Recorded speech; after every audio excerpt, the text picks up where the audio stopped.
Assalamualaikum warahmatullahi wabarakatuh. Kami dari kelompok 4 akan menjelaskan tentang pengembangan pemrograman fungsi pada R. Fungsi adalah blok kode yang akan dieksekusi apabila fungsi tersebut dijalankan. Nah, fungsi dalam R ini membantu programmer dalam melakukan pemeliharaan, debugging, dan pengembangan kode yang lebih kompleks. Nah, di sini kita akan mendefinisikan fungsi, di mana pada kasus ini kita membuat fungsi luas lingkaran yang menerima argumen P dan R. Lalu statement yang dibuat adalah P dikali R kuadrat, lalu return L.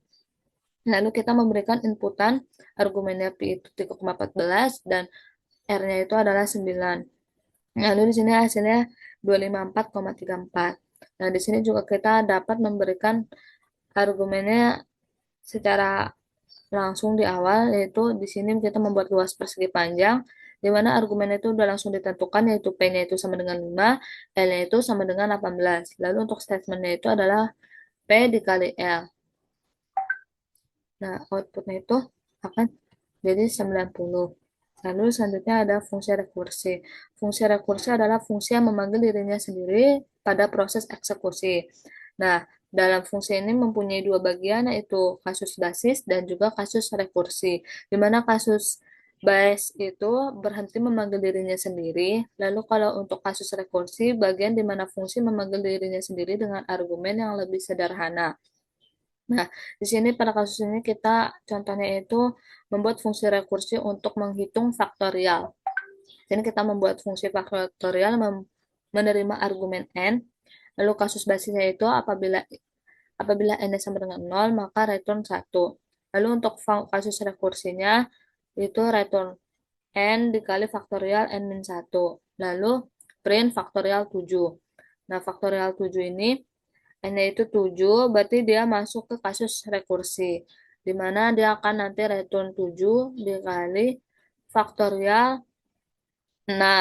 Lalu faktorial 6 ini berarti nanti berulang lagi 6 dikali faktorial 5. Lalu berulang lagi 5 dikali faktorial 4. Lalu seterusnya sampai 1.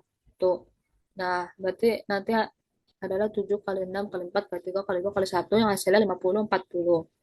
Oke, selanjutnya dapat dijelaskan oleh kawan saya.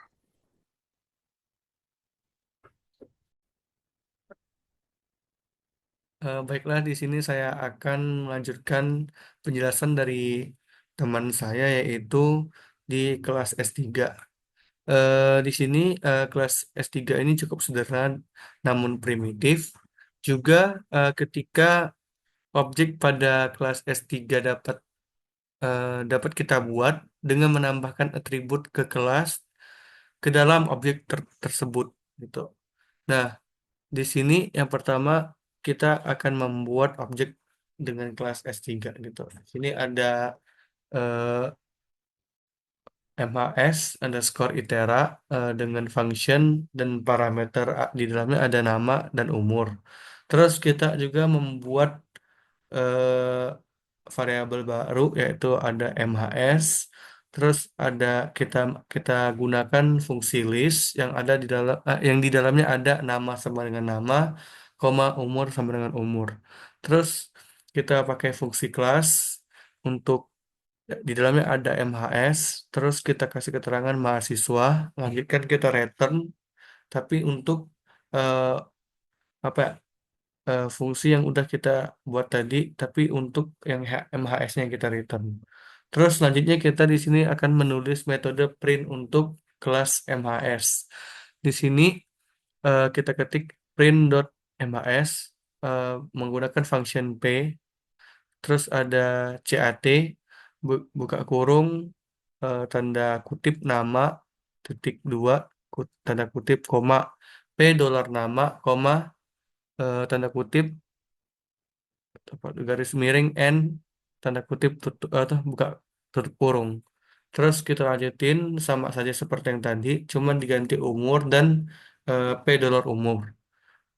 Terus kita lanjutkan menggunakan objek dan metode gitu. Nah, di sini kita coba buat apa variabel baru gitu, MHS 1 gitu. Itu juga bisa dilanjutin misalnya MHS 2, MHS 3 sampai seterusnya. Tapi di sini kita ambil contoh satu saja gitu, MHS 1. Terus kita buat MHS_itera sesuai dengan kayak parameter awal gitu. Nah, itu kan ada tadi fungsinya ada nama dan umur tuh. Nah, kita masukkan di sini namanya Alice, koma 30. Nah, jadi namanya itu bakal bakal Alice dan umur 30 gitu. Terus kita coba panggil gitu untuk melihat outputnya dengan cara MHS 1 kita ketik ulang di bawah. Nah, untuk outputnya sendiri itu ada nama sama dengan Alice gitu kan. Terus umurnya 30. Nah, jadi penggolongan kelasnya juga dia termasuk mahasiswa gitu. Nah, mungkin sekian dari saya dan akan dilanjutkan oleh teman saya. Terima kasih.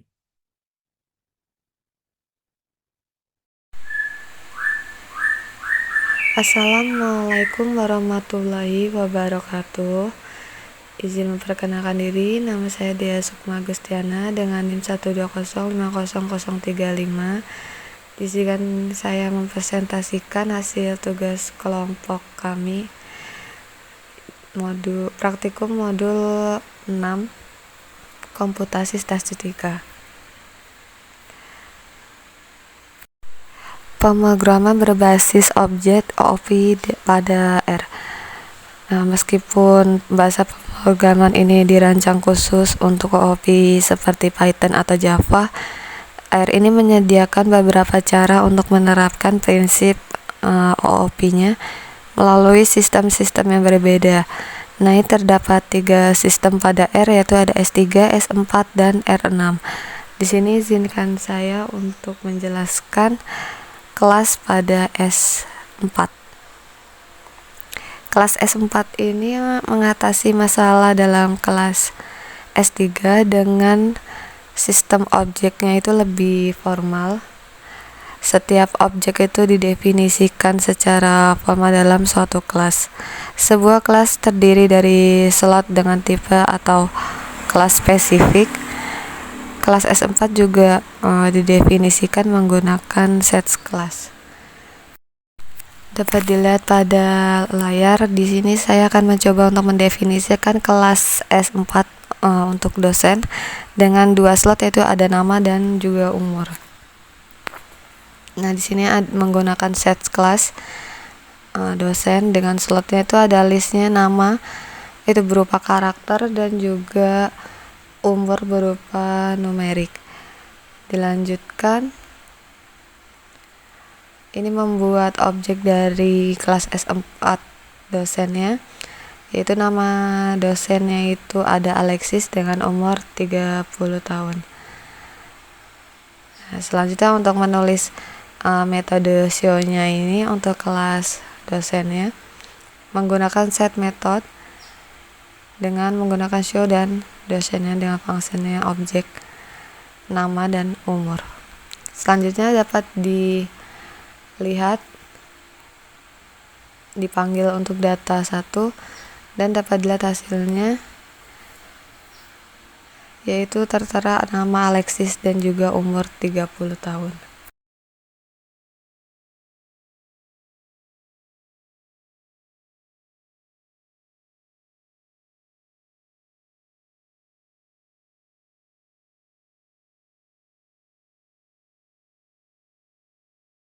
Kelasio digunakan khusus untuk menampilkan informasi secara terstruktur.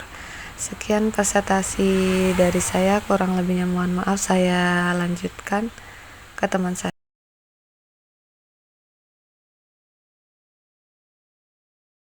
Baik, selanjutnya di sini terkait dari R6,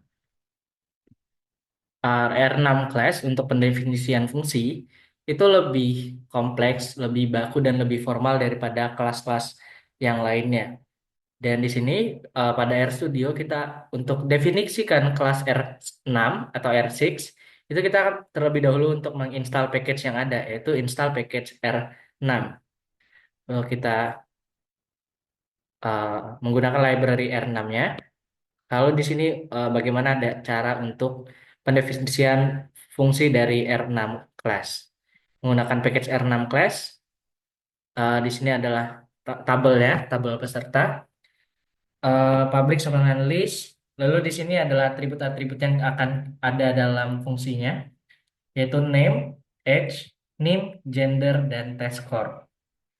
Lalu kita inisialisasi dengan function dalam list, name, age, name, gender, test score seperti pada berikut. Lalu kita inisialisasi satu persatu self name dengan nama name, self age, self name, self gender, self test score. Lalu kita print dari function yang ada, yaitu menggunakan cat dari nama atributnya. Lalu kita panggil tadi self name yang telah kita definisikan di atas hingga selesai.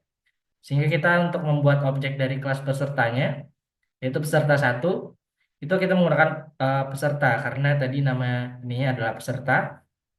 Untuk new, name-nya adalah bintang, age-nya adalah 20, name-nya sebagai berikut, gender dan juga test score-nya. Lalu kita print sehingga akan muncul informasi seperti ini dengan nilai tes 87. Lalu kita untuk mengubah umur dan cetak lagi, itu kita akan menggunakan peserta satu. Test score-nya itu kita definisikan menjadi 100. Yang awalnya 87 jadi 100. Sehingga kita ketika untuk mengeprint kembali peserta satunya, maka di situ akan berubah menjadi nilai tesnya 100. Seperti itu untuk definisi fungsi pada R6 dan juga penjelasan pada modul praktikum kali ini. Kami dari kelompok yang ada mengucapkan terima kasih dan mohon maaf bila ada kesalahan. Terima kasih. Wassalamualaikum warahmatullahi wabarakatuh.